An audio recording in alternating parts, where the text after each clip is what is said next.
Oh, great. The Titans are actually good again. Oh, crap.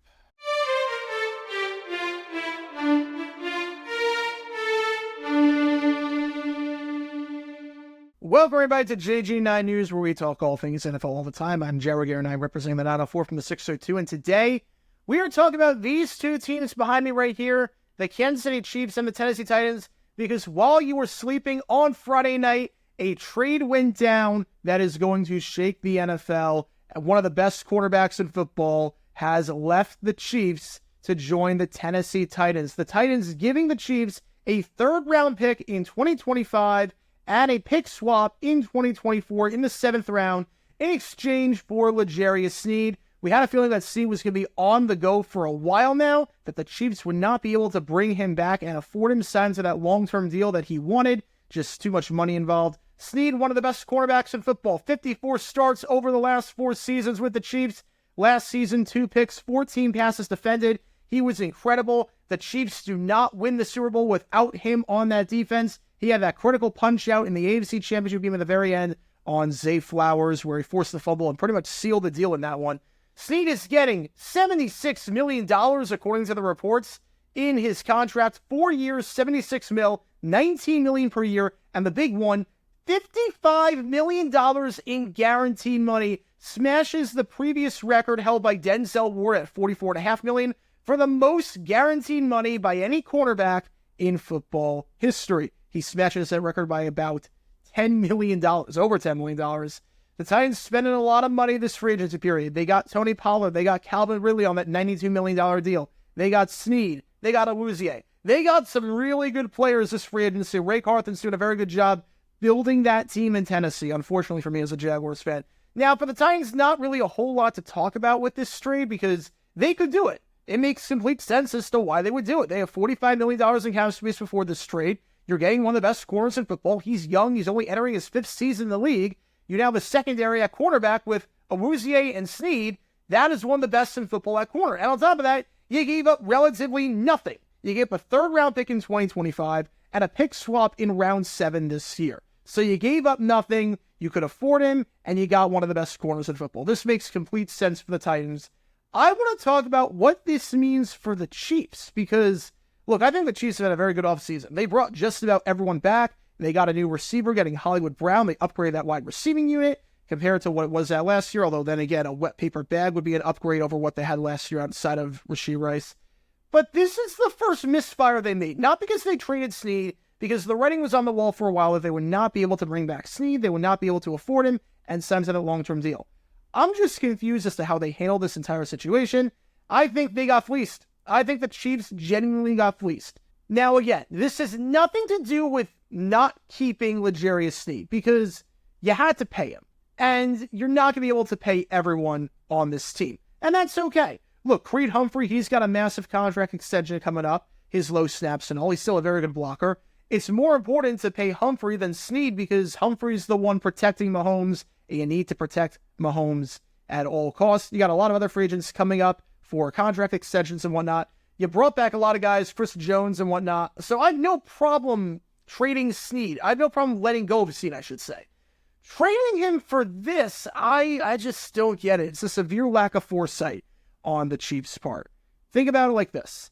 The Chiefs traded him to the Titans for a 3rd-round pick in 2025 and a pick swap in round 7 this year.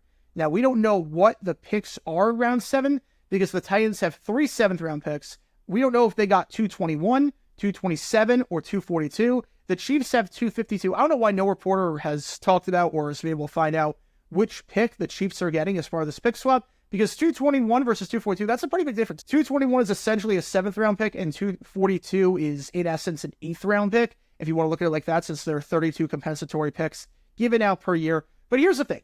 If the Chiefs let Sneed walk, if the Chiefs did not put the tag on him and did not do anything and they just let him walk in free agency, he would have gotten that contract. He would have gotten a $19 million a year contract. He would have been the highest paid corner in football.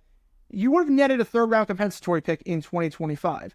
On top of that, you would have gotten a 6th-round compensatory pick this year because you lost Nick Allegretti. Now, here's the thing.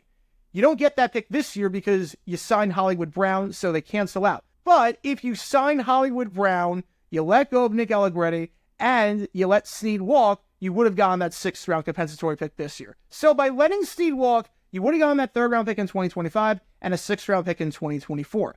Under this, you get the 3rd-round pick in 2025, but you get a 7th-round pick swap in 2024. So option 1, you get a 3rd-round pick and a 6th-round pick. Option 2, you get a 3rd-round pick, and that's it. You move up a few spots in the 7th round, but you don't get any extra picks. You get 1 pick instead of 2, and the 2nd pick that you get in option 1 is a 6th-round pick, and even if we want to say, okay, they get a 2nd pick in option 2, that's a 7th-round pick. And 6 is better than 7, obviously. So this just doesn't seem to make any sense.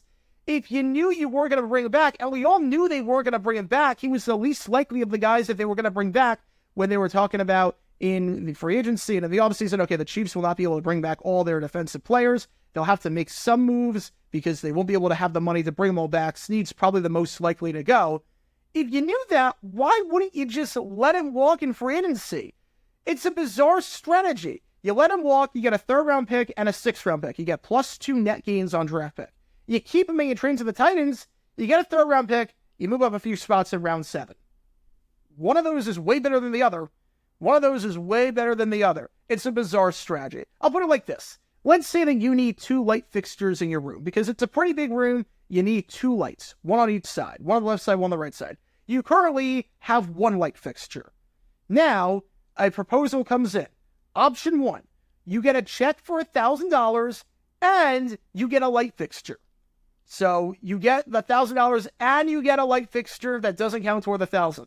Option 2, you get a check for $1,000 and you get to swap out your current light fixture with one at the store. All right, so in both options, you're getting $1,000, but in one option, you're getting an additional light fixture. And option 2, you're just swapping out one light with another light, but you still need to get another light. Option 1 is obviously better. That's almost like what the Chiefs did here. Option 1, 3rd-round pick and an extra pick. Option 2, 3rd-round pick and a pick swap. They chose option 2. Severe lack of foresight on the part of the Chiefs. If you knew you were going to bring him back in all likelihood, why not just let him walk in free agency, get the 3rd-round compensatory pick in 2025, get that 6th-round compensatory pick this year? I don't even want to say you let him go for nothing. This is not the equivalent of letting Sneed walk for nothing. They took a loss on him. When you look at it like that, when you think about the 6th-round compensatory pick they would have gotten this year, they took a loss on him. They took a loss on one of the best corners in football. Again, no problem with trading Sneed because you had to do. I just wish it wasn't to the Titans as a fan of an AFC South team that could be in trouble this year. But I just don't get the lack of foresight on the part of the Chiefs front office. They've had a very good offseason, one of the best in football, maybe the best in football, considering they're basically running it back with the team that's won back-to-back Super Bowls. Having said that, I don't agree with this strategy in the slightest bit. They should have just let Sneed walk if this was the return that they were going to get, because they actually make out worse than if they just let Sneed walk in free agency as it was. But what are your thoughts on this trade? Do you think the move makes sense for the Titans? Do you think this makes the Titans one of the best defenses, one of the best secondaries in football? Do you think the Chiefs made a mistake bringing Sneed back only to then trade him? Do you think they just should have let him walk in free agency? Let me know all your thoughts on this move in the comments down below. And that's going to do for this episode of JG9 News. Be sure you like and subscribe. It helps the channel out a lot. And be sure to check my main channel, JaguarGator9, where we talk all things NFL history all the time. Until next time, this is JaguarGator9 signing off. And as always, go Jags.